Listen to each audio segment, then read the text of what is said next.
right, guys, welcome. We're back for the 6th season of Talking Preps, which is crazy. We made it this far, and thanks for the viewers for watching and listening on the podcast. Make sure you download us on the podcast, Apple, Spotify, everywhere you get your podcast. We're on YouTube, we're on Facebook. Sure. Make sure you click like on @CharlottePreps on Twitter and Facebook and YouTube and all that stuff. Sure. I got my crew is all shrunk since the last time I saw them. Hey, small except me. I don't know what's going on. We got my man Jonathan Grice over there. What's up, Grice? Glad to be here. Another season of Talking Preps. I'm excited for it. Absolutely. You got the guru, Chris Hughes. Lost a guru on the way. Yeah, I think I lost a kindergartner or two. But somehow the other you roped me into it. I'm still here covering football. 20-some years. I guess you couldn't kick me out yet, but I'm happy to be here amongst friends. Absolutely. My man Dale Ross, how you doing? Good. Glad to be here. Glad we're doing this again. And off camera, we got Cameron Williams, who's going to be working for the Observer this year, and he's going to be on Talking Preps every week, so we're going to definitely bring him in and introduce him. But, I want to kind of get to it. Chris, what makes the start of high school football so special?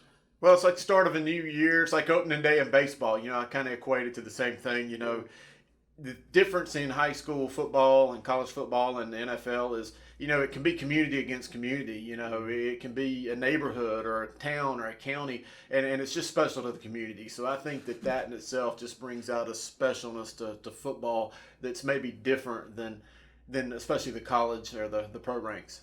Grice, you coach. What's it like for you, kicking off the start of the season? Because everybody can win the state championship on week 0, right? I mean, and not even just that. I mean, I think it's even beyond the state championship. I mean, I think, Guru got into it. I mean, it's representing your community. I mean, you get those goosebumps knowing that you got everybody from your community in the stands ready to see, what the team looks like, full of hope, optimism, and you just have everyone that's genuinely excited to see their community represented by this football team. And whatever's going on in this world, whatever is going on out here, you forget about it for 2.5 hours, and the only thing that matters is between those lines. Absolutely. Well, Dale, up in Charlotte this year, we got a brand new team, Palisades High School. They must have a lot of hope and faith and belief right now, and I know you went out to see them. What do you think about Palisades? So Palisades, if my kids were still in school, that would be their assigned school. Yeah. I'm highly impressed with Coach Simmons. To be a first, yeah. But to be a first-year head coach, he's got the organization. I think he's got everything, including there's talent there. But great facilities. Yeah, the facilities guys are phenomenal. The big thing's going to be, there's 2 aspects to being a football player: mental and your physical abilities. Because mental takes you in heart and everything, and he gets that mental part going over there. They will potentially win some games this year. Games plural, you said? Yeah, not like 6, 7, 8 games. But they don't have any seniors though. They don't have any seniors. Is that going to hurt not having the older guys, the bigger, stronger, faster guys? I think the bigger thing that hurts is just not having more time with the guys that you've got. So getting them molded into your system, because you've got players from Olympic, Harding, South Mecklenburg. There was Lake Norman Charter. There was a kid there from Clover, at least one. So you got all these different attitudes that are coming in. Knowing different systems, too. So he told me, give me 365, Mr. Ross. And I said, really, you need 2 to 3. But he Mallard thinks... Creek was 10-1 year, too. I mean, I don't know. It can happen. Grice, I know you're high on Simmons. What do you think he has, the challenge he has over there, and how quickly can he get past those hurdles? I mean, he has a big challenge. One, I think, thing that helps him is the conference. I think if you measured or ranked the conferences around, I mean, I think that conference would be one of the ones that he could come in immediately and make some hay. You've got some other schools there that immediately he has a facilities upgrade, as we talk about with the Harding, against Barry. I think that's a part of that conference. And even with taking some of the players from a promising Olympic team, I would argue that we all felt Olympic was trending on the way up. So getting some players from that community, I think that, that are there can give him those opportunities. I mean, we talk about the promising young quarterback in Jarek Patulski. We know and have heard, what he can do. He said he's going to be best in the state this year. He gets He's an good. opportunity, and I think that kid doesn't lack confidence Yeah. and has had the ability, had a successful JV run in that same conference. Yeah. So Yeah. there's no lack of familiarity there. We talk about the coach. I mean, Coach Simmons is from good stock. We know, you saw about, message, listening to Coach Brand, talk about those old days. Yeah. Coach Simmons was with Coach Brand for a while. So understanding the structure of a championship level team is right there. He's with Huff. And one thing I like about a coach like Simmons, he was the special teams coach. In any program you're at, you talk about winning those games, and Dale here mentioned those games. You've got a special teams guy and a guy who's been successful with doing a lot of things in that arm of the game. That gives you those advantages and helps you win games that you ordinarily wouldn't win. All right, I'm going to stay with you. Tell me who you think are the heavyweights in North Carolina this year, and also tell me who you think might surprise some people. I'm going to come to you on too. Yeah, I think, we got to start, with some of the, we always talk about some of the same songs, some of the classics still are the classics. I think Fight Club? The Fight Club still exists. I think Chambers, of course, still. Seems like they reloaded coaches, but a lot of that talent's still there with some new young faces. I'm excited, to see them grow. We'll talk about them, of course, a little later. Cardinal Gibbons, I still think, to be the man, you got to beat the man. And I mean, with a lot of stuff, a lot of that they did last year, Coach Wright. Chris, was this a no shake or? But again, and I think, some of those people also in Raleigh and Leesville Road would have something to say about that. I think they're on the board of there again. They get their running back. Big no from the guru. From someone who says he's been out of sports, I think he's got some strong opinions. But I think, East Forsyth, we saw them. They were close. They really showed they had the ability there. And who can forget Richmond County? I don't care what you say. They're young as crap. He's shaking his head again. But I'm not doubting Coach Brian Till. Not doubting what they can bring. And that O-line looks ready. What about Butler? Butler is one on the precipice that's right there. Quarterback. Last time they had a young quarterback. Robert Ferguson. Young Zach Lawrence, I think, is a kid. I mean, a kid I've known for a while, and a kid I've been singing his praises. He's got that opportunity. I think one area that I'll be interested to see is from the offensive line perspective. They had Xavier Brower, had a big year last year, but one thing that helped Zaya as he was able to be successful was his mobility. That was one thing that, I was there for the Richmond County game. Clearly, I was on the opposite sideline in the Mallard Creek Butler game. That's one thing that I think helped, Zay's ability to extend. And this year, someone's got to step up in that backfield. We've got, we've had Worthy. We've had some of the major Butler backs that we've talked about in the past. We don't have that one guy this year for that team. Yeah. Someone's got to step up for them to reach that heavyweight function in the 4A Fight Club. All right, rebuttal. Well, I'm going to say this about Butler. Butler was my pick months ago. They have that one, that bring your lunch pail to work mentality. They are the blue collar team in Charlotte, if you ask me. But you got Butler one? They're not the number one team in the state. I'm just saying. I think Butler. Okay. I think Butler is that surprise team that gotcha, can come up there and beat a lot of really good teams. And do I have them one? No. But are they in the mix? Could they? Absolutely. But in my opinion, it's East Forsyth and everybody else. East Forsyth is so far and away above everybody else in North Carolina. I think they're the top dog. And then you look out east, Rollsville. Don't forget about Rollsville. I know they got a coaching change. They got a wide receiver. Noah Rogers. I'm gonna mark it down. You've heard me say Nick Maddox's name for years and years and years. Yeah. Noah Rogers may be the best wide receiver I've ever seen in high school football in North Carolina. He is that good. Yeah, if he says that, that's strong. Hold on, wait a minute. I just saw Steve Shipp the other day, though. I've seen Steve Shipp too. I'm in that age bracket too. Don't worry. I've seen Steve Shipp. I thought he was on vacation and not paying attention. He's coming to mid-season form. He's coming to mid-season form. Before Noah Rogers, I thought the best receiver I'd ever seen in North Carolina was Keenan Allen. Noah Rogers is very much on that same trajectory of what I see. His speed, his physicality, and that's the one thing that Steve Shipp was National Player of the Year. I know. Steve Shipp, hey, I love Steve Shipp. He was phenomenal. He was on USA Today like the whole page. But hey, Rollsville coming out of the East. I think New Bern out of the East.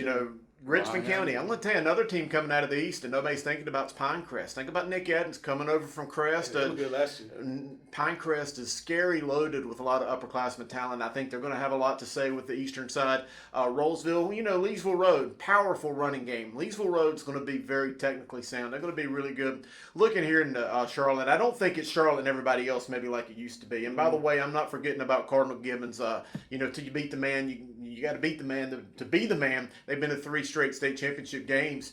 And then, of course, here in Charlotte, Chambers, I think they're going to be really good. I think Mallard Creek, I think they're going to be little bit better. I mean, there's still going to be a lot of the same particulars here in the West. I think Mallard Creek could be really, really good this year. What do you think? Possibly. 17 starters back, third round team. Exactly. They got an all-state back. quarterback from Charlotte. And I know the speed limit's going up for him a little bit this year, but I think a little bit. He's going down to Beaufort, Georgia week 2. That's that's 45 to 95. I get that. We'll know early, Yeah, but what I'm saying is they have all those guys back from a team that made the playoffs, and they added one thing they needed is a quarterback. I think so. I think they, within their conference, getting by both Huff and Vance is going to be real tough. Chambers. I'm sorry. I'm sorry, Chambers. I can't get it past I can't get it. I do it. But I do it. Of course, I think Chambers. We'll have to see how they come about with the coaching change, because I still believe coaching changes have impacts, and Chambers has stepped through them without issue. Actually got better, I guess, as far as finishing the season's out concerned. But I actually, out of all the ones mentioned in Charlotte, I'm going to be kind of impressed to see what happens with South Mac. I agree. And Dale, just to complete what you're saying, coaching changes will be an impact, and I think that Chambers I think Chambers will do fine with their coaching change. But another team that I think is going to be actually better with their coaching change is Myers Park. Don't forget about Jason McManus, what they're doing. I think got that a heck of a record. Incredible pedigree of a head coach. And he should have been a head coach 10, 12 years ago. I think that's a team that's not going to miss too many beats. Should be hungry this year, too. Absolutely. All the bad news, they want to kind of turn it around. Everything all right, but now we're going to find out who are the top teams in the state, at least in our preseason poll. We're going to turn it over to Alex, the great Alex, your man, Alex Bass. Alex Bass, baby. He's got the rankings for us statewide. We're going to check out Alex right now.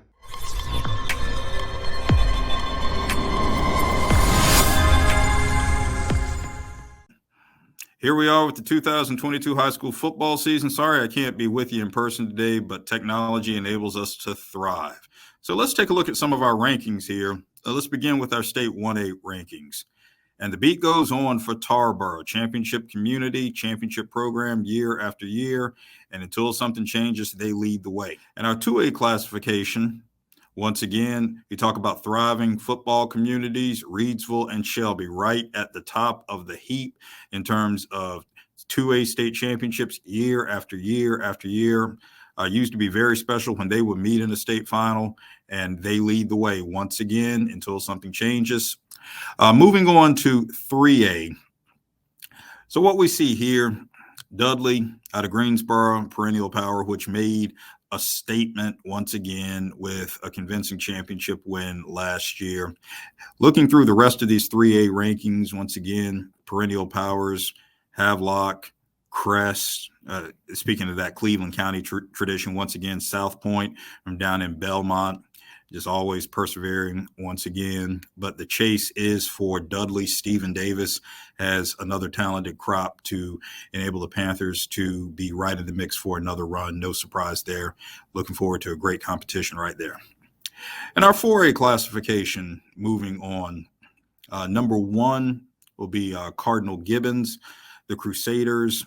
14 wins on the field last year, finished 16-0 per external circumstances, but an undefeated state champion entering this season, returning 7 starters on the defensive side of the ball. Very, very possible that the Cardinal Gibbons defense under the leadership of defensive coordinator Nick Drew could be the school's best defense ever.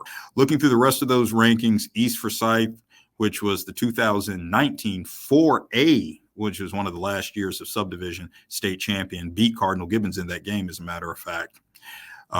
Loaded with talent once again, will be right in the mix. Chambers, even without Dalen Smothers, will be in the mix. Huff, which had a tete-a-tete or head-to-head with Chambers last year in what arguably was the strongest conference in the state, will be right there in the mix. And you see the usual players in the game who are just laden with championship legacies. Richmond County at number 7, that's akin to the number of state championships that the Raiders have won in the school's history. That will be 7, which is tied for most in state history at the 4A level, the largest classification, with Independence out of Charlotte. The Raiders, maybe not the Richmond of old, but always in the mix. But once again, another great community that rallies around its program.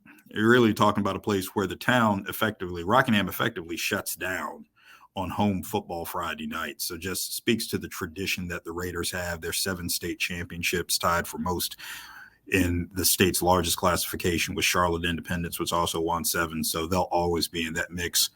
Weddington, Will Shipley, of course, he was fantastic, but you can move 2-3 years away from him. The Warriors under Andy Capone have a system and a machine that continues to thrive and churn out winners.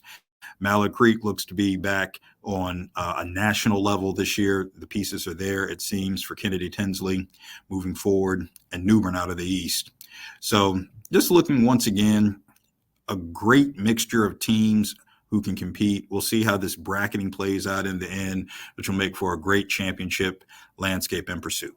All right, thanks, Alex, for those rankings. I'm sure they're going to spur a little controversy around the state. We'll have those every week. Make sure you tune in. Got Mr. Football coming up. That should be exciting. Let's have a little quick rapid fire. We got my man Cameron Williams. Cameron, welcome to the program. How you doing? Good. It's good to be here. Yeah, can't wait to get him started. He's been going out to some games for us. UNC Charlotte graduate, so Charlotte 49er fans, stand up. So Cameron, let's get you right to it. People are talking about the Gibbons and the Chambers and the East Forsyth. Christian said East Forsyth, number 1 team in the state, bar none. What about Huff? They were right there last year. Almost got to the state championship game, up by 2 touchdowns in the fourth quarter. Didn't win that game. I'm sure they're hungry. What do you think? Yeah, definitely hungry. You mentioned they were right there against Chambers. Just a few little miscues in that fourth quarter.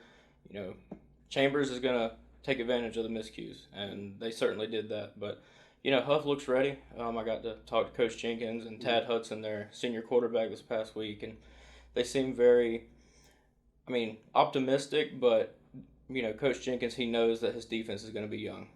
They returned most of their guys on offense, which Tad, he's very excited about. There's no chemistry building needed there. He's already got that, and so, he seems very ready. Got to shout out Kenzie and Huddy Dimes. Can Huddy Dimes get it done? Kenzie. Again, that was a tough situation. I think that was one of the most incredible games, though, with them against Chambers that I watched. We always talk about, what was it, 3rd and 26? 3rd and 50 or whatever. It was 3rd and 26 is the new 2nd and 29, the Alabama versus Georgia game. Yeah. I was literally on the 20-yard line on the Chambers sideline watching that play, and it was one of the more incredible things I've seen recently in high school football. And that's going to spur you to go one of 2 ways. Yeah. It's really going to put that chip on your shoulder, really get you to focus and work hard for the next year, or it's going to kind of put you in a situation where you're never the same. They're at a major crossroads. You've got one of the best quarterbacks, I would say, in the state whose time has finally run up. We've kind of talked about how it feels like he's been there 6 or 7 years. Yeah. My head coach now at Cox Mill, Deshaun Baker, was his offensive coordinator, and he's going into his third year. His freshman year. Played at Richmond, started at Richmond his freshman year. So, you've got a kid with a ton of varsity experience. This is finally his senior year. What is he going to do with it? He's got the offense, got the guys. I feel like he needs to be successful. But, he's really going to have to carry the load this year with a young defense. Going to be excited to see how they look. Let me flip it a little bit. You've been on Twitter talking about South Carolina has an advantage on North Carolina in terms of practice and when they can hit and stuff like that. Why is that?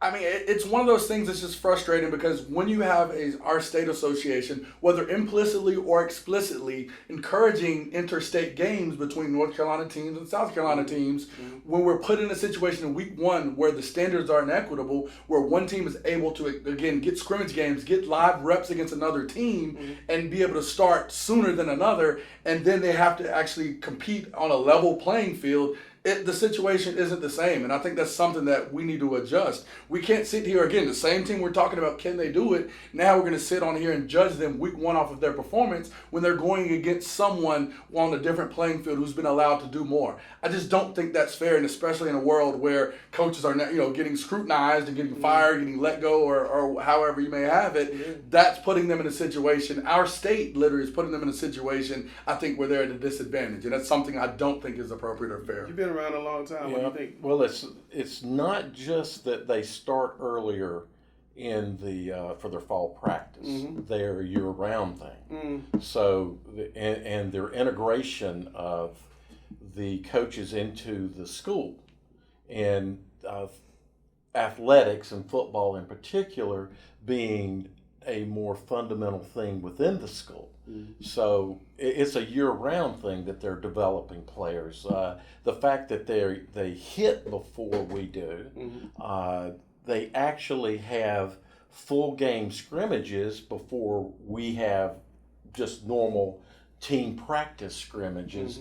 They, as Grice said, they are much further ahead. So I don't use that as a judgment of what a Charlotte or a one of the border. We have a lot of border schools that play, across border early season, because there is an advantage. But I don't think John Q. Public knows. They just say South Carolina beat North exactly. Carolina, so they're better.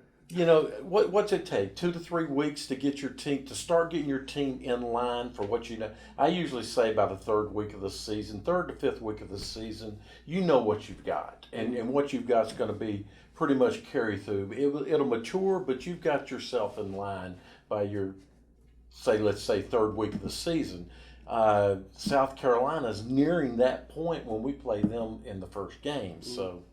There is an advantage. There's definitely an advantage. Let me take you back to Myers Park. They're starting another new coach. We talked about McManus coming in, and they got another new system. What do you expect from the Mustangs this year? So 4 coaches in 4 seasons. Yes. That's a lot of change. 4 systems. 4 systems. And a huge.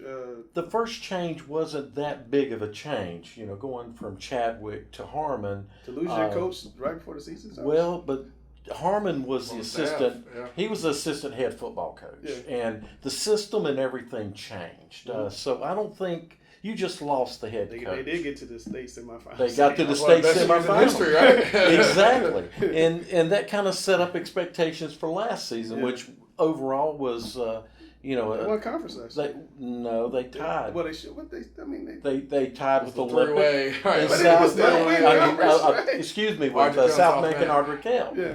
And they should have still hang dominated. They should have gone under. No, and then they had to give that up too, right? Yeah, that's true. So little scandal, small. But they didn't go deep in the playoffs, No, and they didn't impress quite the level that we thought they were, because they were on that trajectory of this is going to be a state title. They started out game busters, absolutely. But do you expect, can they get back to that level of Harmon this year? They have the talent there to do it. They're big. And it's just a matter of adapting to a new system, and does that blend in? Maybe things go smoother based off of, the new toys, shiny new toys thing. Here we go, the shiny new toys. That was not my saying. Where's Alex? I know, right? That's for you, Alex. But we don't have the shiny new toys syndrome, which really there's a lot that goes around that syndrome. And Mr. Newman. And Mr. Newman is not there anymore. Right? And exactly. So I think they can compete, but right now I have it hard to say that they're a head and shoulders or even above Ardrey and South Mecklenburg. Okay. Charlotte's always sending teams to the state finals, Grace. Does that end this year? And I'm checking my sheet. Who's coming out of East? I mean, I think you're going to get a Charlotte team to go to the state final. Now, the Guru just said East Forsyth, head and shoulders. They play in the West. I've got to see it. Yeah. I think East Forsyth is going. I think East Forsyth is a really good football team. When's the last time a team not from Charlotte made the state? Was that Page? I think was the Page? last. That was 2011. Was that a final? It's been a while. I'm trying to think of what teams that's. Because Chambers been to 4 in a row. And then Mallard Creek. Mallard Creek was in 1 year. 3, Chambers at 4, and maybe a year or two. There may be one in there. I think Page was the one. It's nearing a decade. So to your point. I just think, again, you've got the Charlotte teams that are just too strong. I think you're starting to see some change. I think Glenn upset Myers Park to advance in the playoffs, but we're seeing those matchups. Right, we're seeing those matchups still there. I mean, you saw East Forsyth come down here and lose to Huff. Yeah. You're gonna have to see a team from the Triad really bring themselves down here and really take that step. But you're seeing Glenn again. I think Glenn, really, made that great step by playing Chambers. They're playing them again. Yeah. They're doing, what needs to be done. I think that's the first step of seeing the tide shift. Teams coming down to Charlotte, preparing for the playoffs to say, hey, I can do this in August. I can do this in September. Cardinal Gibbons won last year because they ratcheted up their schedule. And I think that's what it takes. If you're going to be a team outside of the area that's considered the hotbed, you've got to go in there, get your kids conditioned to say, this is what's needed to get over the hump. Roseville did the same thing. Roseville went down to And they played Eastern Forsyth Side County as well. and Yep. And I think that's what you're going to see. I think this year, when you talk about the East, though, to me, that's going to be one of the most competitive sides. I mean, we always talk about the West being the fight club. Yeah. I would give it to 4A, but the 4A West a lot of times has been that fight club. Yeah. The East, I mean, like you said, Guru's already talked about Pinecrest. I mean, we know, Coach Eddings from Crest is over there. He's going to make sure they're an instant contender. Yeah. Gibbons, I mean, again, you've got to beat them to get through Nick there. Drew, shout out Nick Drew. Hey, Nick Drew is that guy. He's become, like I said, the darling of the show. But you've got a lot of talent. You got a lot of programs there. I mean, again, I'm still going to talk about Leesville Road. I think that's one of the best running backs. Him and Herring and New Bern. I mean, you've got some of those best running backs, Sampson and New Bern on the defensive side. So you talk about the key players, but I don't think there's a team that's head and shoulders above that East. You got 5 or 6 teams. Hold the feet to the fire. I mean, you got to beat the man first to consider it different. I mean, Coach Wright has done an exceptional job and has taken that next step to play the teams. He wasn't scared to schedule and make sure you've got Chambers on that schedule again and go to South Carolina to do it. Takes all the kudos in the world. Absolutely. All right, well, there's no heavyweight necessarily above or beyond in the public schools, but in the private schools, Providence Day looks like they had the shows above everybody. What do you think? Yeah, Providence Day, you said, are they that good? They are going to be that good. They return several players, both on offense and on defense. They got like a dozen Power 5 dudes on this team. Yeah, and, number one being Jaden Davis, their quarterback, previously from Catawba Ridge, if I'm not mistaken. Yeah, absolutely. And he's coming in, got offers from Bama, Georgia, Clemson. You got Bama in Georgia in the 8th grade. In the 8th grade? For a while, yeah. Wow. 8th grade, yeah. So, you got a guy like that leading the team, and, their head coach, Chad Greer, he realizes that, this team could be the team that go undefeated and run the table. Is Providence Day going to be IMG? It's looking like it. Chad who wouldn't want to play for Chad if you have an opportunity? Especially if you're a quarterback or a receiver. Especially if you're a quarterback or a receiver, exactly. When Chad took that job, a lot of us thought that that's what's going to happen. But Providence Day will move to maybe playing a little bit more of a national schedule, I believe. So, I think, unfortunately, this is the beginning of the monster. Exactly. Cue the Darth Vader music likes to say about Mallard Creek. No question. I think this year is going to be phenomenal for them. It's going to be a phenomenal. They just have to watch out not playing down to the competition, because that's some games that aren't necessarily going to catch their eyes. So they have to make sure they don't have one of those weeks when we turn the ball over, or it rains and we miss an extra point or something. They got back-to-back weeks. They face Weddington and Charlotte Catholic, so that'll be a good test for them. Very good test, absolutely. Weddington, regardless of what people think, Weddington's going to be really good. Weddington's solid. Now it's time for one of the most popular segments in the show, Cameron. It's Chelsea's World. We're going to see who Chelsea's interviewing, and we'll be right back.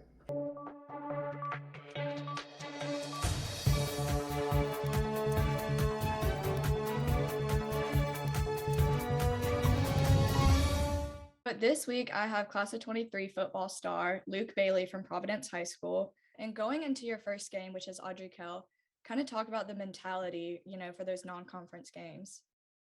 Oh, yeah. So, obviously, it's fun to kick off the season with a rival, especially because, they kind of left a bitter taste in our mouth.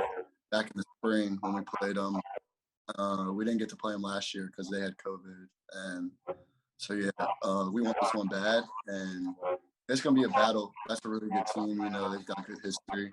And, you got a lot of friends over there as well. So that one should be fun. But then, looking forward into non-conference.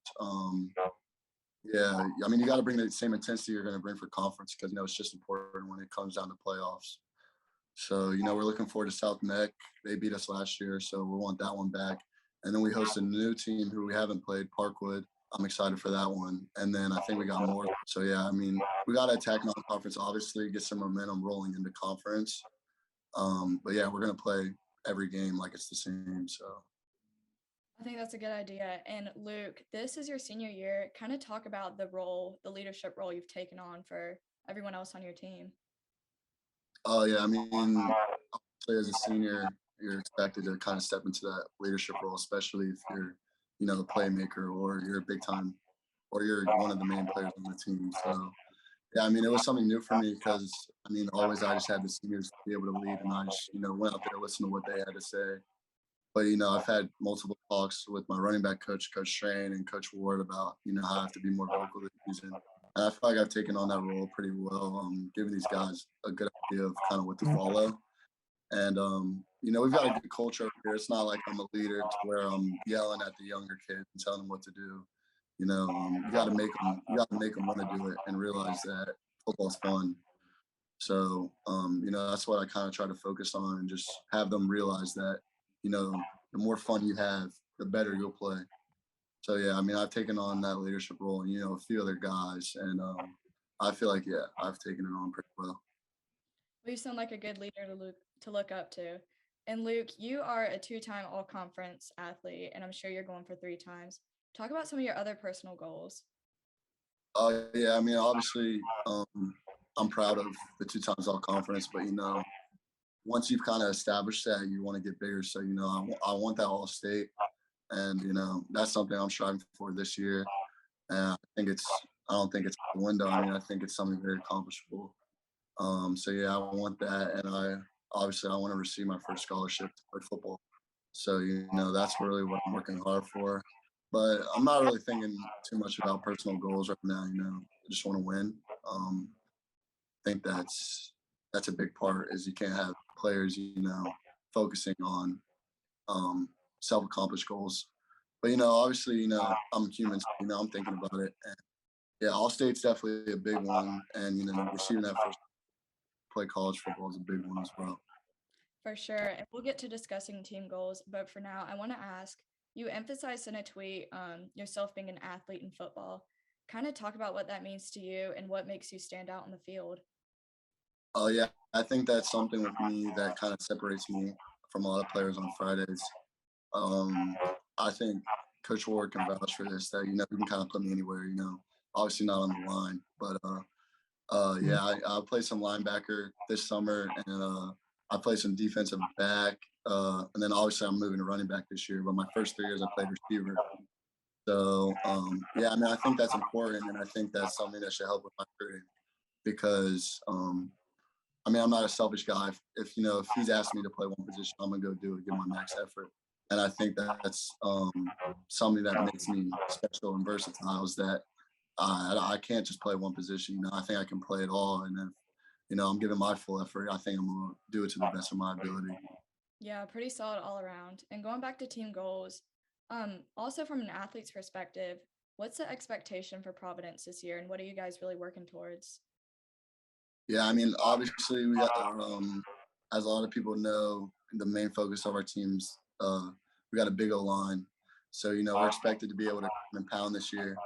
But, yeah, we just want to win. We want to win games. We want to win it all. I don't think that anyone really thinks we have a chance. I feel like we're normally doubted by a lot of people. But, yeah, that's the main goal is to win it all. And we've been focusing. I think we've done a really good job this summer of wanting that and reaching that goal and working for that goal. I think you can expect a lot of wins from Providence this year. You can expect physical, fast team, going to smack you in the mouth. I think, a lot of people think that we're hurting because we lost 9 seniors, I think, on defense. But everybody's stepping in and they're ready to go. And I'll vouch for those guys any day. So. Well, Luke, I look forward to seeing those results. Again, this is Luke Bailey, class of 23 from Providence High School. Thank you so much for joining. Thank you.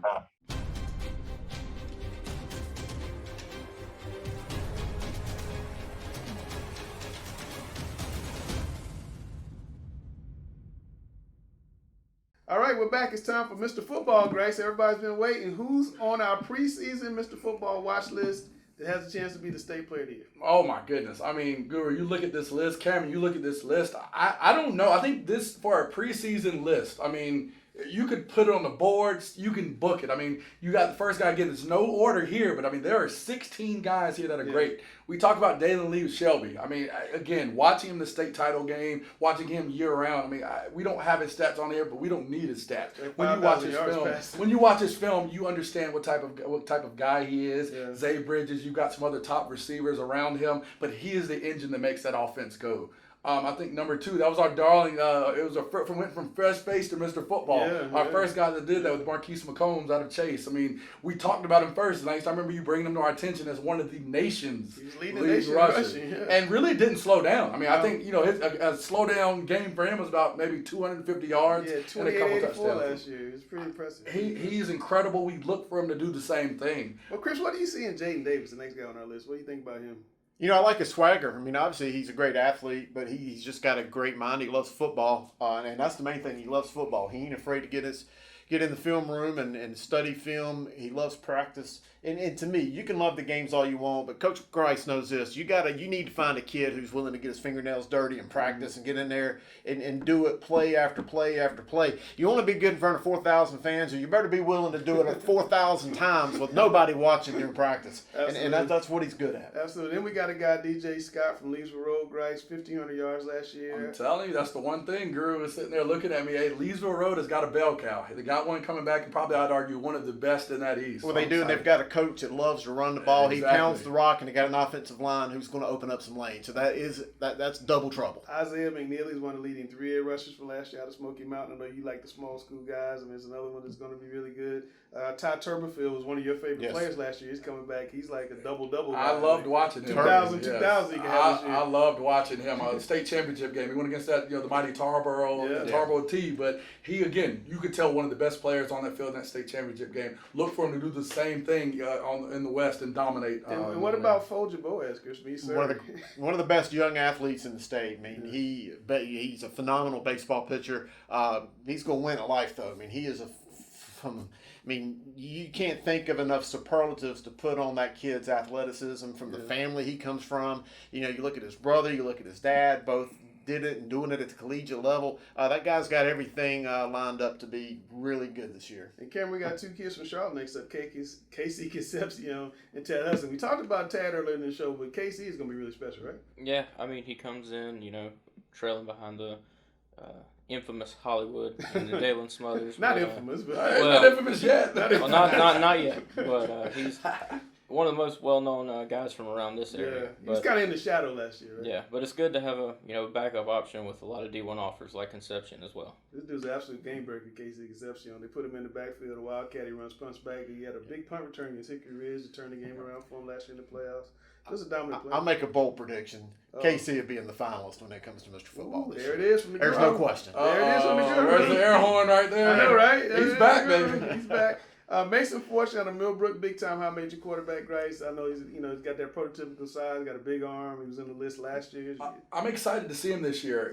I think one of the big keys here is, he lost a big target, I think, in Wesley Grimes. Yeah. Can he maintain that same level of production without that major, big-time receiver there? I mean, again, I love his fundamentals. I love his numbers. Love the highlights. That's going to be the key. Can he spread the ball around? Yeah, a lot of those yards did go to that one guy last year. Absolutely. Chris Culver out of Maiden, guys, committed to UNC, one of the fastest players in North Carolina. He's going to have a big year. They got a quarterback that transferred in this year, so they're going to keep chucking the ball in Maiden. I think they're going to be really good. That's going to be exciting. Also, Langston, for those that want to check them out, if I'm not mistaken, they've got a nice scrimmage this week against East Forsyth. If I'm not, I think I got to check that. I know they're playing in Mooresville, though. Anybody that's around, get a good chance to check him out to see how he's looking so far early this year. All right, and we talked about Noah Rogers out of Roseville as a number 2 or number 1 recruit, depending on which service you said. David Hobbs out of Robinson could be the best player in North Carolina. That's been great. He might be, but I'm going to make another bold prediction. What? Noah Rogers is my number 1 to win for Mr. Football. There it is. It's over. We can give it out right now. You might as well go ahead and give it to him. You come on the show. You might as well go ahead and give it to him. No, come on the show. Oh my goodness. We'll have Alex come do an interview with you. Come on the show live. It's over. I think the key though, again, post Byron Brown. I mean, I'm big on that. David Hobbs might be at Alabama. Byron Brown was phenomenal.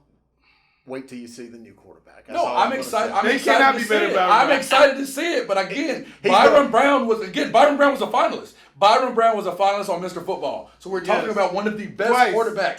Twice. One of the best quarterbacks in the state 2 years in a row. This guy coming in immediately has to be at that same level. Well, be careful. All right, y'all hating on my man David Hobbs. David Hobbs is MVP of the state championship basketball game. He's a stud football player. He's getting recruited by everybody. everybody. Yes. We're not hating. He Again, might be the best player in North Carolina. we are not hating. Again, You're I hating. like him. No, I think he's just- great. I think he's an incredible guy. He's got to make sure he puts the stats up. That's the Well, problem. It's just unfortunate his name came after Noah Rogers. Because again, we've had some top guys. You talk about Grinder always wants defensive. Grinder will be back on the show, by the way. Grinder wanted defensive guys, so we got some defensive guys. Jamal Jared of Grimsley was on the list last year. Expect for him to have a big number, Yeah, especially without Travis Shaw going. Yeah. Jabron Harvey had 48 sacks. Jabron Harvey, SEC Sacks. good. Oh, yeah, SEC yeah. good. Jabron Harvey is one of the top 2 or 3 best edge rushers I've seen in North Carolina. He is that good. What do you think about Christian Hampson, our last guy on the list at Hickory Ridge? Christian was on and off the list last year. What was it? No, Sam was fighting. No, Gary was fighting for him last year. Yeah. Christian should have a big year.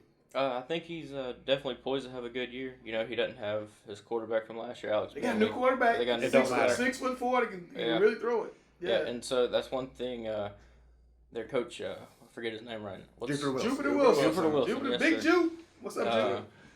Yeah, he's big on their new quarterback, and he thinks that his team's ready to make a push. Yeah, no, they're gonna be really good. I agree. You forgot to mention Huddy Dimes. We didn't. Huddy Dimes. Kinsey would be right in right now. You forgot to mention Hey, we Huddy miss you, Dimes. Kinsey. She's probably on the Twitter right now. Again, it's Leave my finally man out, Huddy his Dimes. senior year. I'm ready to see it. He's got a great chance to be poised to do some big things offensively. 3,000 plus. The most returning guys he's had. I think 3,000 he's gonna plus? be very close. Ooh. I think he's gonna be very He close. throws 3,000 yards. They're gonna have a really, really good year. I think he will. All right, it's time to go back, my man Alex, with the games of the week for week 1. Alex, take it away.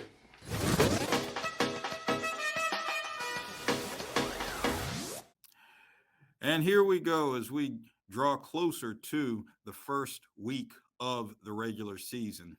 It's a little different this week, not necessarily some eye-catching traditional matchups, but a lot of matchups with significance. So we start off on Thursday night, August 18th. Mallard Creek at Myers Park. As I just mentioned in the rankings, Mallard Creek, which is looking to return to national level competitive form. And Kennedy Tinsley will have the Mavericks ready to go. Mallard Creek going to Myers Park. Very significant for Myers Park, if for nothing else than the fact that Myers Park is in a position to play a game finally. I know that the Mustangs crowd is very, very excited about that with the litany of distractions of this past off season, a new coach and everything else that happened off the field. So just playing a game will be very, very good and delightful for the Myers Park community. Should be very exciting on Colony Drive. All right, we got Charlotte Christian traveling to Weddington. Mentioned Weddington, and the beat goes on there. And Charlotte Christian, which fell short in about 5 of its games last year. If you look back at the Knights' ledger, you're talking 3-point losses, 1-point losses, multiple overtime losses. It was amazing, absolutely amazing, and not reflective of the quality of team that Charlotte Christian had. The biggest thing that Charlotte Christian just has to avoid is last year is last year. I know they have a game against Providence Day down the road, which will draw a lot of attention. Christian just has to ensure that anything that happened last year or anything that's awaiting this year does not become a distraction. You look at the rest of these games right here, Dudley and Page, 2 traditional Greensboro powers. Hopewell at Cox Mill, that is the Grice Bowl. Jonathan Grice, who used to be at Hopewell and now is the Cox Mill offensive coordinator, it will be very, very intriguing there. New Hanover and New Bern, just a great Eastern North Carolina game. I have Ravenscroft at Granville Central. Maybe not the same type of game as the rest of these, but that is the first game of this season for the Ravens. Ravenscroft coach Ned Gannett begins his 42nd season there. He is the longest tenured head coach at one high school in North Carolina state history. He surpassed Jim Odo of Charlotte Catholic, who was at Catholic for 41 years. So that's just a historical note there. Robbinsville and Asheville, great mountain game right there. State championship programs, 1A level and at the 3A level in a beautiful setting at Asheville Stadium. My goodness, that stadium buried into the base of the mountains. It's just beautiful, particularly at this time of the year. And we have Southern Durham and Wake Forest. Wake Forest returning to the historic Trentini Stadium, which was closed last year. It used to be Wake Forest University's old campus stadium when the school was located there. Beautiful stadium for football, championship program that the Cougars have, and welcoming Southern Durham to reopen that stadium. And then lastly, and North Carolina's biggest game of the week, I think most of us can agree, will be played in South Carolina. 4A state champion Cardinal Gibbons will have a rematch with 4A state finalist Chambers, and that game will be played at Rock Hill's District 3 Stadium. I think we all can agree that this game will be the biggest in the state with much to discuss. Is that not right, Mr. Grice?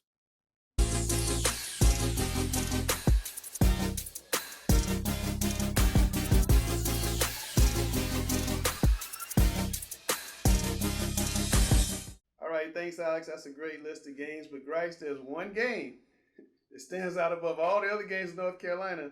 What you got? Come on, man. You know what game we're choosing. It's Chambers Gibbons again. You got to choose it again. The rematch, Chambers is going to come out there like Debo looking for, the rematch, man. It's going to be one of the best games, I think, in the city. I think the whole city, I guess Rock Hill and Charlotte's going to be at this game. What has to happen for Chambers to win?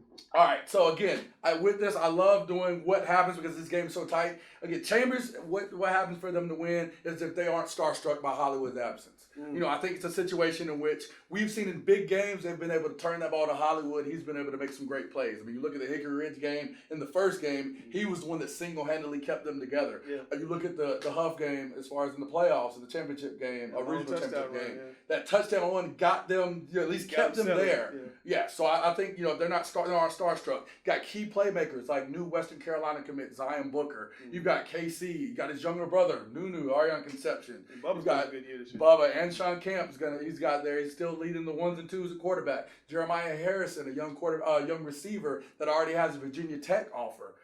Prince Caldwell, the new running back, one of the guys leading that charge to try to replace the production of Hollywood.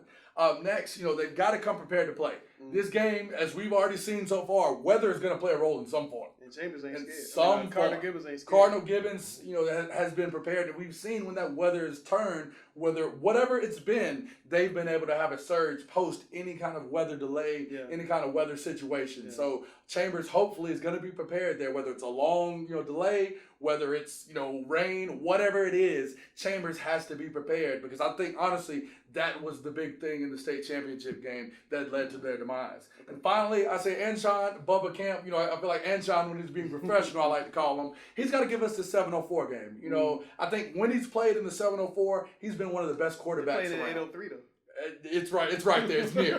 I can still use my 704 phone. We're all still good. But again, he's got to give us his 704 game. It's just across the border. I think if he does that, he'll be successful. It's a kid, I think, we've seen him. Again, I think the Huff game was a maturation of Anshan Camp. Yeah. I saw they're in a situation, they're down. You saw he really didn't turn the ball over. Yeah. He, to me, was the more polished kid in that regional championship game. I thought he was the one that led his team, was able to bring them down. The big clutch throw when they needed it came from the Anshan Camp side. Yeah. So he gives us his 704 game. I think he's going to be successful. I think they're going to go out here and be on top. Okay, flip it for our fans on the eastern side of the state. What does Cardinal Gibbons have to do to be successful? Hey, I got my old guys here. QB Connor Clark's got to get by with a little help from his friends. He lost a lot of production. Yes, I have it here, 3,600 total yards, lost 43 touchdowns to graduation. Again, you talk about big play Shotwell. Malcolm Shotwell's gone. You got to replace that running back, too. Ian Evans. Yep, you got the running back is gone. So, again, I think it's 2,100 yards from the running back. I think that's a lot of production that's gone. He had a state single-season rushing record last year. I think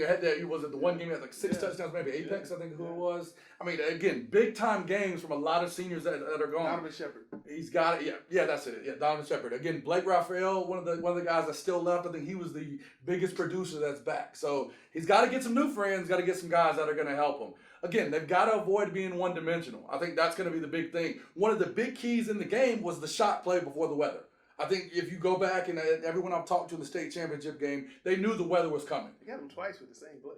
They knew the weather was coming, but you got to take that shot. They were successful again, getting the ball to their guys, and we can't look at it like can't just look at it like they got it with the same play. There were some big time guys that make plays there, and that was the key there. So again, if they can utilize those shots to their advantage, I think they'll be fine. The new defensive leaders have to step up. Will Mason's gone; he's not there anymore. Ethan Grace has gotta be there to lead the defense. The linebackers, Connor Searcy was another big time senior linebacker that's gone. A lot of their names, you look back at their big time leaders, those guys have turned their cap, that tassel to the side, and they're off at college right now. So Gibbons has a lot of young guys that have to step up if they're gonna match up against this Chambers offense. Coach Ferg used to say when he was there, this was the year for Chambers with all those guys that were seniors. That was with Hollywood. And that was with Hollywood, but you still have a lot of guys that are still there, and you got some newcomers that are there. I mean, I could go with Armand Wright his freshman year against Rosebud, 75 yards in that state championship game. Didn't even mention his name. Yeah. Chambers has a wealth of talent that we don't even talk about that are still there. So again, these defensive leaders for Gibbons have to step up to be successful. How big an advantage does Gibbons have because they won that last game? They won the big game. They're the state champions. They're the big dog. What type of? He's already shaking his head no. How big an advantage does Gibbons have in that, or is that an advantage at all? I think it gives them confidence. Playing against a Chambers, got it right, not Vance. I think it gives them a little bit of confidence that playing the beast and not being as afraid of the beast, even though most of those that were there are gone, or as Grice noted, the contributors. I think it helps in that regard. Right. Really, I think, and I wondered, I think the two biggest things that Chambers has to be able to find, or maybe the one biggest thing Chambers has to, that Gibbons has to find ability to take advantage of will be mistakes that are made in discipline. They used to get a lot of penalties, but they could overcome them so easily in the past. Exactly, and they had like 20 penalties in the first half of the state championship game against Roseville. It was the craziest thing I've ever seen. I mean, literally, I'm not making it up. But I'm speaking here about the mistakes that Chambers makes. Yeah, that's right. Right. So can they overcome? Can Gibbons overcome that? Is there an advantage for Gibbons not having to play his game in Charlotte and playing it in Rock Hill? Or does that matter? I don't think that matters. No, because I really think the game's going to be the game if it was played anywhere. I don't think that has a huge impact. All right, my man Chris is chomping at the bit. Rebuttal, let's go. If I could eloquently put it, Chambers, well, let's first start with Gibbons. Gibbons is going to be exceptionally well prepared. Yes. Coach Stephen Wright is among the best. Yes. And if I could channel my inner Alex Bass, I know he's not at the table, Mr. Nick Drew is going to come up with an exceptional defense to stop the Chambers Cougars defense or offense. Yeah. But let me put it this way. I think the fact that they don't have Hollywood is going to be to an advantage for Chambers offense. I think that they're going to be able to spread it around. Obviously, I've already mentioned that I think KC is going to be one of the leaders for Mr. Football towards the end of the year. I love Bubba. We saw Bubba really get some true maturation during that playoff run. I watched him throughout the season last year just get better and better and better. I think confidence is going to be really well for him. I just think that the fact that Chambers is going to come into this game with a huge chip on their shoulder, I think they've got a lot to prove. And anytime Chambers are on the road, I know they're kind of a home team in Rock Hill, but you get that team on the road, you get a chip on their shoulder.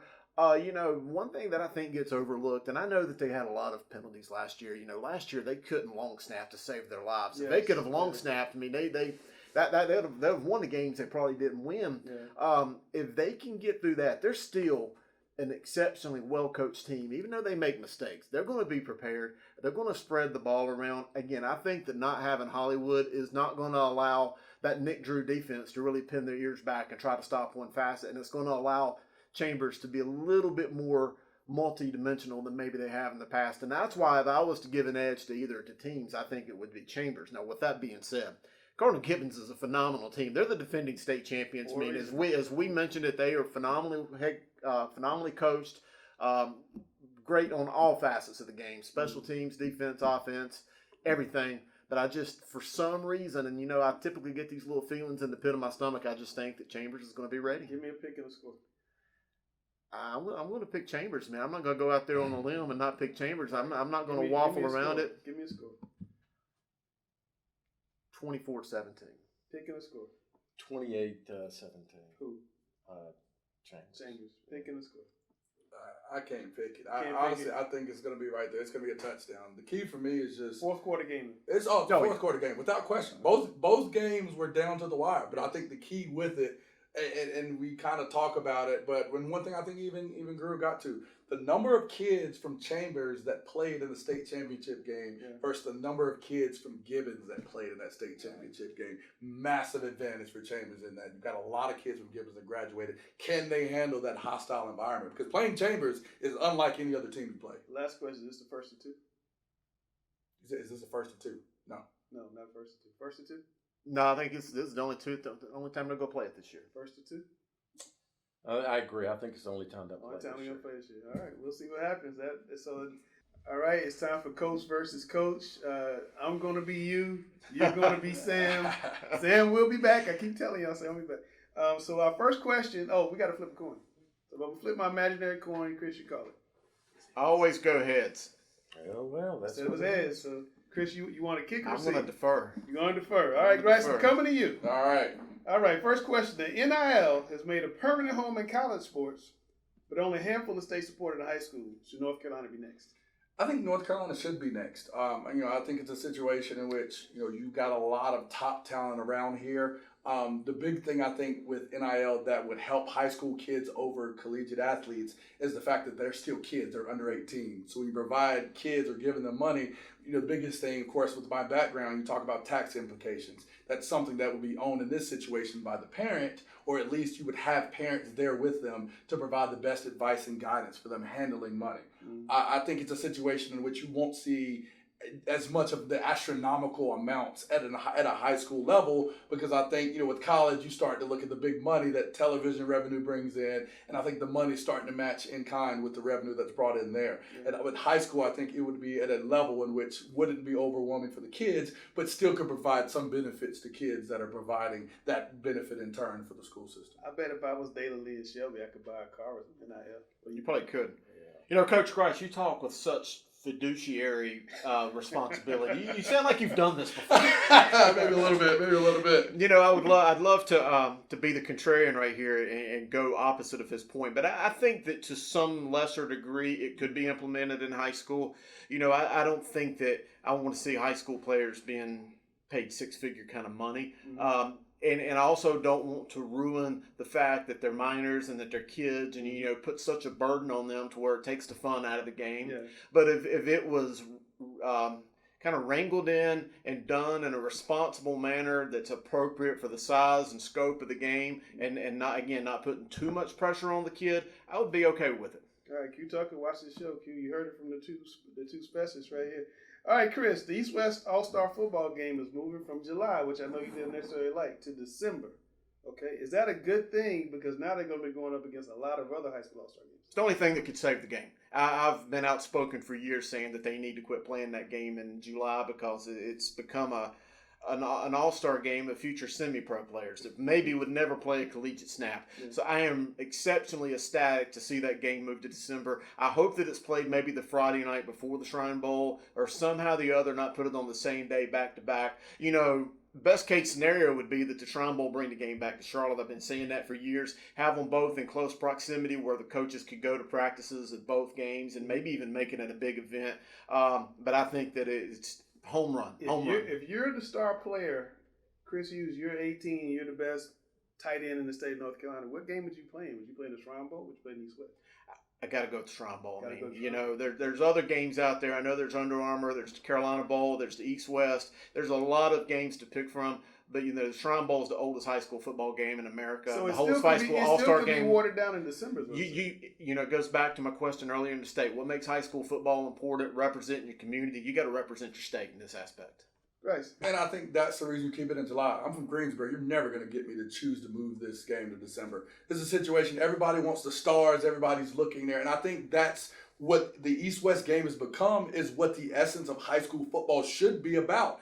I don't care if these kids aren't going to college. I don't care, as long as you have the best program. I don't care if you're from Mitchell. I don't care if you're from Manio. Wherever you're from, if you played well in high school, it doesn't matter how many stars are beside your name. You represented your community at an all-star level. You got the opportunity to represent them in a game in July. Again, and of course, coming off the NIL question, it's not like such a hypocrite. I don't care. This is a game where you got kids that have represented them well. They've got one more chance to lace it up with their friends playing in a game representing at the high school level. I am completely fine with keeping it in July because we're having those games in December are still having issues too. Those games aren't just because they're in December. They're not curing all ails. Okay. You don't have guys that are going there. All right, let me take you to 18-year-old Grice. You're the best defensive lineman in the country. In the state. Are you going to play the Shrine Bowl, the East West, or the Queen City Shrine Bowl?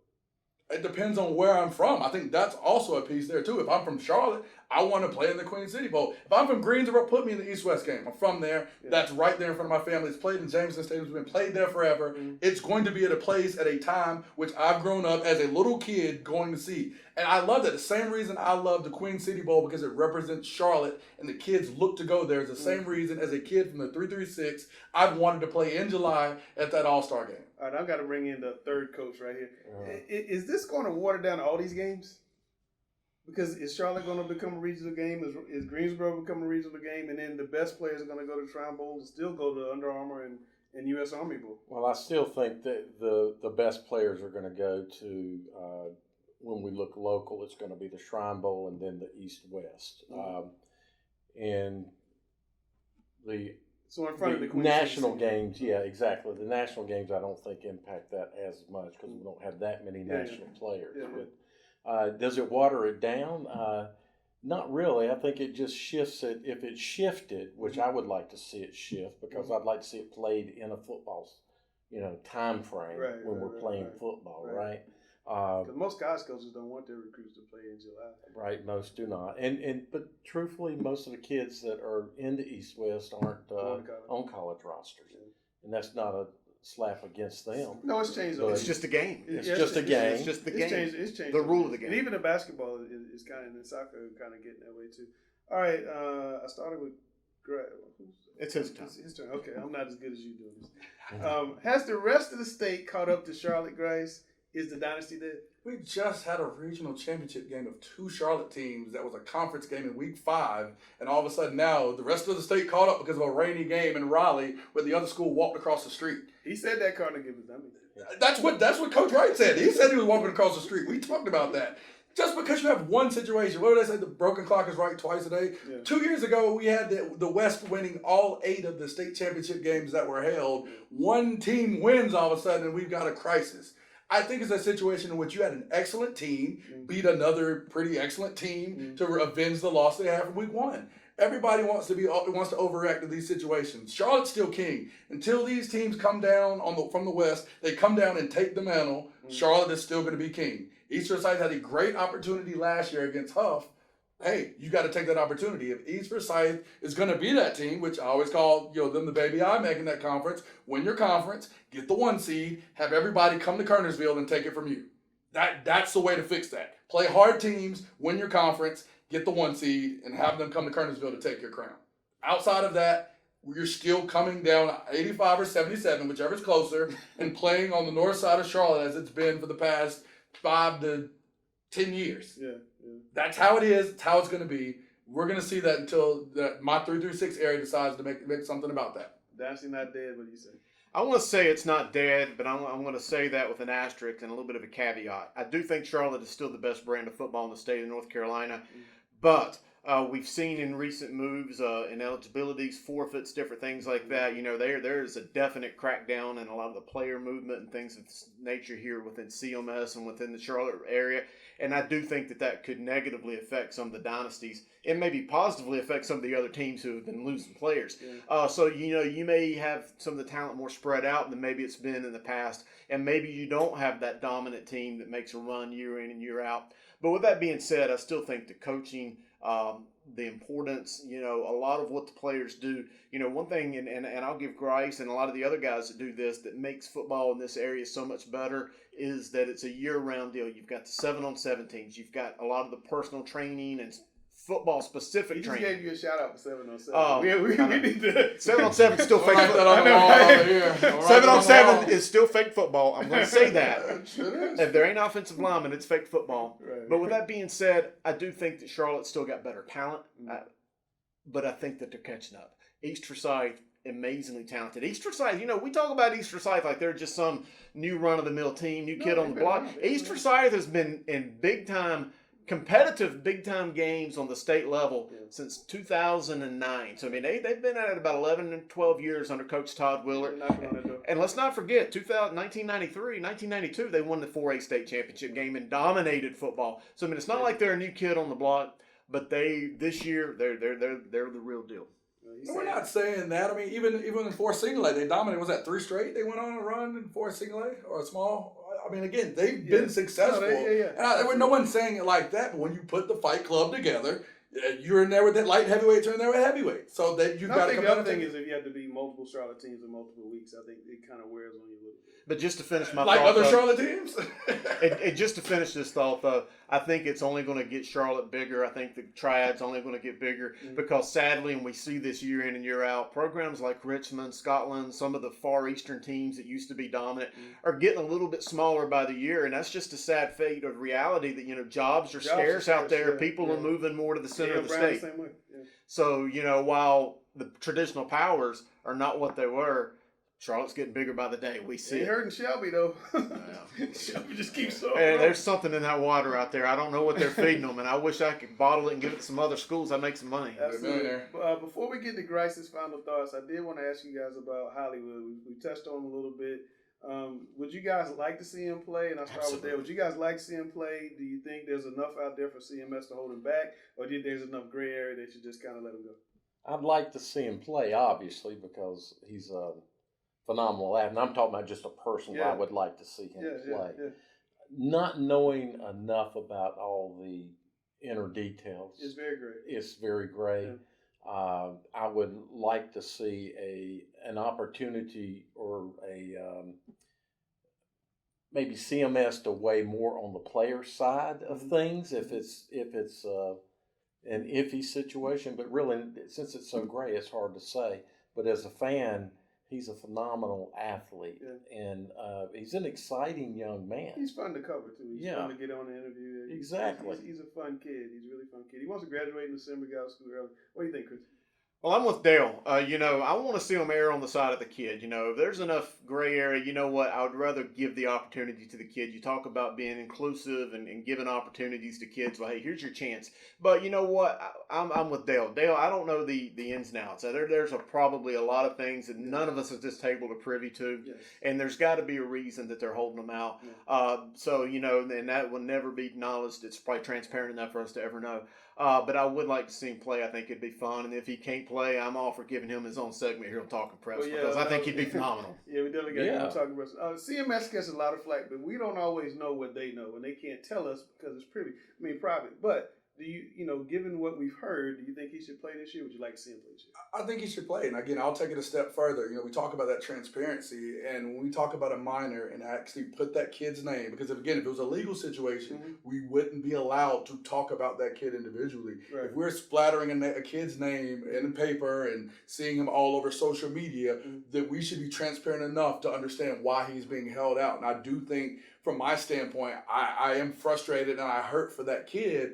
Again, this is a kid, so he's not the one ultimately making his own decisions. Again, you got parents. One would expect for those parents to be making those decisions. But if we're going to put a kid's name out loud, we're going to blast him and say he's the reason to kind of point and say he's guilty. We need to see some sort of transparency regarding that due process of what's going on. He is a kid, and there are a lot of people asking. I'm sure there's a lot of pressure on him.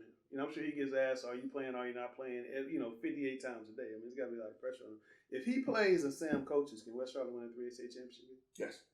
So, just one thing. One of the things that has bothered me, and it started really back with the West Charlotte thing back in 2007, and that is that we punish kids and not the adults that did the actions that caused the kid to be ineligible. That kid did not make that decision. Right. And, any situation that's happened here with Hollywood is the same scenario.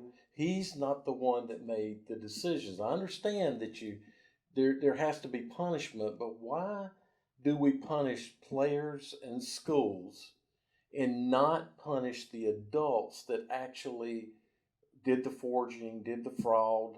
Why are we not punishing them instead? Yes, Allegedly, exactly. Yeah. Why are we not punishing them? Why are we punishing the kids? That's my problem. That's a very good question. We'll leave it there. You're going to stand in for man Sam tonight. Grace's final thoughts. I mean, this is for my guy. Again, this segment is for Sam's final thoughts. This is his segment. He is a regular contributor on the show. He will be back on this show. Again, this segment and my final thoughts are with him. My prayers are with him. He's a guy, again, no matter right or wrong, that's a guy I consider a friend. I tell him all the time, for the things he does, I can understand why people love you, and I can understand why people want to get you out of here. But the one thing that I think we all can agree is that he will do whatever he can to help any kid in need. And if we have coaches around here that are like that, removing them from this coaching fraternity, removing them from this coaching world is not something that I completely agree with. I see clearly with the situation. I don't have all the details. We have parties that are at odds, and I think one of the things in this world that we have that is frustrating is that people can't sit down and come and have a conversation and create a reasonable resolution to the situation. And I think that's the biggest tragedy here. You have kids that are hurting. You have parents that are bothered. You have people that don't appreciate or don't like what's going on, whether they're for him or whether they're against him. But I think the problem that I have with this world, the problem I have with this situation is that there is no conversation, there's no transparency, there's no working to create a resolution for the situation. So Sam, our prayers are with you. We support you. We, fight like hell, Sam. Fight like hell for what you believe in. If you believe you've done nothing wrong, fight like hell. All right, well, that's well said.